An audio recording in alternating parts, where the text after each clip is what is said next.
Hello, everybody. Welcome to the national and international ministries of Footpaths Through the Bible, and grace be unto you, and peace from the Father of our Lord and Savior Jesus Christ. Today, I have a sequel to my first video, which was entitled Why the Child of God Should Study the Word of God. As I mentioned before, I have always had a passion to evangelize, and I've always had a passion to be a soul winner for Christ. Now, as I said before, everybody needs the Lord, and everybody needs His Word. Everybody should have read the Bible at least once in their lifetime, and everybody should have a working knowledge of the Bible. That's why I'm here to introduce you to the Word, to introduce you to God, the God of Abraham, Isaac, and Jacob, to introduce you to my Redeemer, Jesus Christ, and to introduce you to the Holy Spirit, which is the Spirit of truth and the Spirit of life. Now, consequently, I want to teach the Bible book by book, verse by verse, line upon line, and precept upon precept. I mentioned in my first video that I'll be teaching from the King James Version of the Bible, and now I'm ready to explain why. Now, I know it is not proper to tell anybody which Bible to read, and I have no intentions of doing that.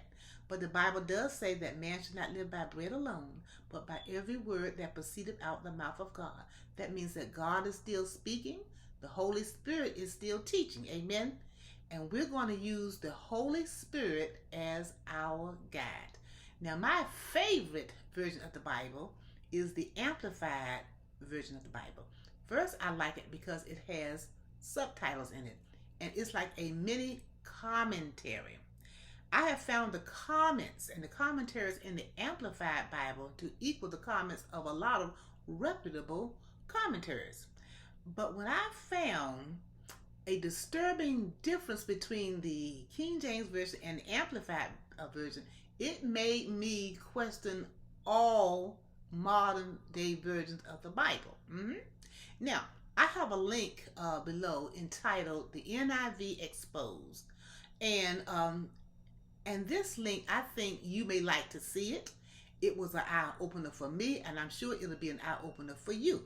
Now, but getting back to what I said, as I mentioned, this discrepancy that I found between the King James Version and the Amplified Version was in 1 John 5, 7 and 8.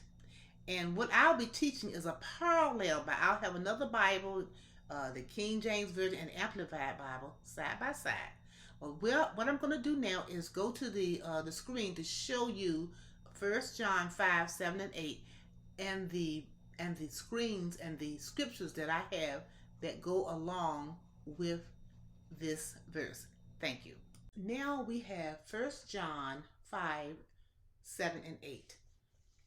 I have the King James Version of the Bible. I have the Amplified Version of the Bible. And I have the NIV Version of the Bible. Let's start with the Amplified. 1 John 5, 7 says, "For there are 3 witnesses." That's all that it says. But let's go down to 1 John 5, 8 in Amplified. And it says, the Spirit and the water and the blood, and these 3 are in agreement. Okay, let's look at the NIV. It's 1 John 5, 7 says, "And there are 3 that testify." And going down to 1 John 5, 8 in the NIV, it says, the Spirit, the water, and the blood, and the 3 are in agreement. Well, let's go over to the King James Version of the Bible. 1 John 5, 7 says, "For there are 3 that bear record in heaven." It expounds on it a little bit more. And then it says, the Father, the Word, and the Holy Ghost, and these 3 are one. Okay? And going down to 1 John 5, 8, King James Version, it says, "And there are 3 that bear witness in earth." And then it tells us it's the Spirit and the water and the blood. And these three agree in one. So here, when I first read the Amplified, I didn't know what it was saying. It didn't specify about the three witnesses, whether they were in heaven or earth, and it did not give us any indication of who the three witnesses were in heaven. Now, and the NIV as well. So this is what I was having a problem. Let's go further into the Bible. Let's go into other parts of the Bible. First, John 1:1 in the King James Version says, "In the beginning was the Word." Now they mention the Word. But First John 5 in the other two versions of the Bible, they don't mention this. But say, "In the beginning was the Word, and the Word was with God, and the Word was God." Beautiful. Here in the Amplified Bible, it attests to the deity of Jesus Christ. It says, "In the beginning, before all time, was the Word," and he lets us know that the Word is Christ. I like that. And the Word was with God, and the Word was God Himself. And then John 1:1 in the NIV says, "In the beginning was the Word, and the Word was with God, and the Word was God." So they are in agreement. These three are in agreement. Now, let's look at Revelation 19:13. It says, "And he was clothed," we know it's talking about Jesus, "with a vesture dipped in blood, and his name is called the Word of God." The Amplified talks about he was dressed in a robe dipped in blood, and his name was the Word of God. NIV says he is dressed in a robe dipped in blood, and his name was the Word of God. So they agree. Then John 3:16 says, "For God so loved the world that he gave his only begotten Son, that whosoever believeth in him should not perish, but have everlasting life." Also, Amplified Bible says the same thing. The only begotten Son, that whosoever believes and trusts in him as Savior shall not perish, but have everlasting life. John 3:16 NIV says the same thing. The one and only Son, and whosoever believes in him shall not perish, but have everlasting life. So this is Jesus Christ speaking in John 3:16. Jesus Christ is attesting or testifying about himself. Let's go to Matthew, the 3rd chapter, 16 and 17. It says, "And Jesus, when he was baptized, went up straightway out of the water, and lo, the heavens were opened unto him, and he saw the Spirit of God descending like a dove and lighting upon him. And a voice," and said, "Lo, a voice from where? Heaven said, This is my beloved Son, in whom I am well pleased." So this is the Father of the Son speaking from heaven. This is God testifying and letting us know who Jesus is.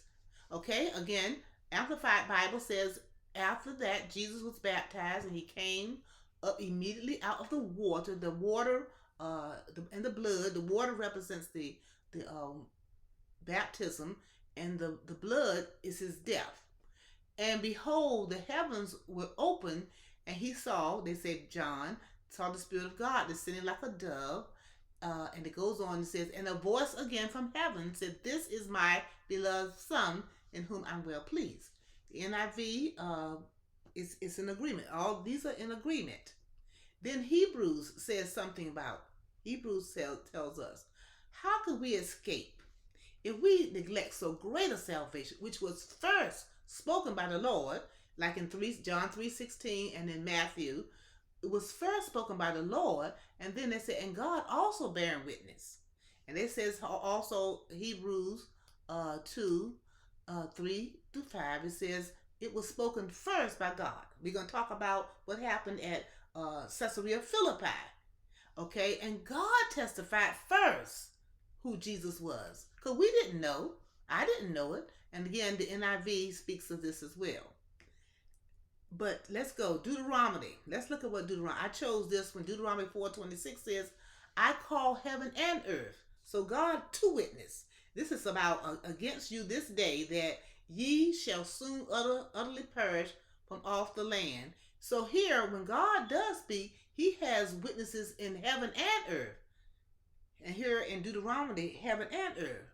Let's go further. In Deuteronomy 19:15, he says, one witness shall not rise up against a man for any iniquity or for any sin, in any sin that he sinned, at the mouth of two witnesses, and at the mouth of three shall the matter be established. So here we have a single witness shall not appear in a trial against a man for any wrong or any sin. You need at least two or three witnesses to make a matter established. Now, I like this one too. He says, where there are two or three gathered together in my name, the Lord said that he will be in the midst. Now, here we have, this is why I'm very skeptical of the new modern day Bibles. Because for one thing, these Bibles are chipping away at the deity of Jesus Christ, slowly but surely doing this. And as God is dispensing his word throughout the Bible, he is keenly aware of keeping things within the fabric of his word. When Abraham took Isaac up to offer him up as a sacrifice, there were two witnesses that he left behind, because Abraham said, I will return, and he did. And he had faith that God was going to provide a ram. When Jesus Christ was crucified on the cross, there were two witnesses, one on his left and one on his right. So God keeps his word, and God is three witnesses in any event: God the Father, God the Son, and God the Holy Spirit. So this is why when I find this, I say that we have to make sure that these Bibles do not chip at the deity of Jesus Christ. And when I do teach, I'm going to have at least two witnesses or two versions of the Bible, to back one up. So I still want to talk a few more things about the importance of why the child of God should study the Word of God. We'll be back momentarily. Now, I have a few more tips to share with you on studying the Bible. First of all, God sums things up. He summarizes, he reviews. This is to make sure that he has not left anyone behind and that we are all on the same page. Now, God speaks to us in figures of speech. Remember those figures of speech that we learned in English class? Well, God initiated this, because in the beginning was the Word, and the Word was with God, and the Word was God. Now, figures of speech are universal to human communication. Every language has them, including and especially the biblical language. Now, the purposes of it is to give us special emphasis on the text that we're studying, or to call attention to a point in the text. Now, I'm going to give you a few of them that you are familiar with. We have a simile. Similes involve the comparison of one thing to another, things that are different from each other. We have metaphors, which are representation, the comparison of one thing, especially to something that's abstract. We have parables. We have many parables all through the Bible, in the Old and the New Testament. And parables are simple stories used to illustrate a moral or spiritual lesson. We have personification. This figure of speech gives human characteristics to non-human objects. Then we have an allegory. This is a story or a poem or a picture that can be interpreted to reveal a hidden meaning. We have many of them in there. Now, I was saved under the King James Version of the Bible. And I speak English. And we know that the original text in the Bible was not in English or French or German, for that matter, but it was in Hebrew and Greek, okay? And whenever there is a translation in the Bible from one language to another, there's always some loss of meaning in the translation. But in the modern day versions of the Bible, they seem to be trying to diminish the deity of Christ. Therefore, we need the Holy Spirit when we study the Bible. Now, I was saved under the English version of the King James Version Bible, and I know that there are French, German, and probably Italian King James Version of the Bible, as well as the NIV Bible, but I'm sticking to the King James Version. Now, I want to talk to you about something. I would like for you to inform you. I want you to mark your Bible up. I have a Hebrew, Greek version of the Bible. And my Bible, one thing I like about this King James Version is because it has subtitles. I hope you can see the subtitles. And I mark my Bible up. We need to mark our Bibles up. This is your own personal Bible, and this is what I think you should do. Now, I hope that this video will help you and strengthen you to understand why the child of God should study the Word of God. Now, we're going to go into the book of Matthew, and we're going to study that Bible, and we're going to now let the Bible, I've been speaking all along, but now we're going to let the Bible speak for itself. Thank you. My brothers and sisters, before I close my sessions, I must offer you the plan of salvation.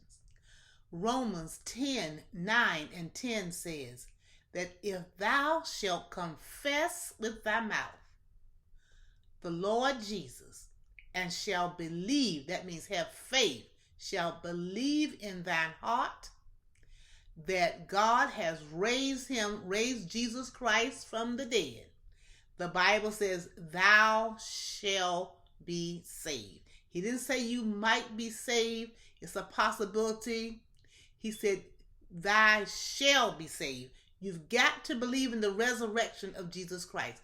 Thou shalt be saved. Romans 10:10 continues and says, for with the heart man believeth. This is about faith unto righteousness.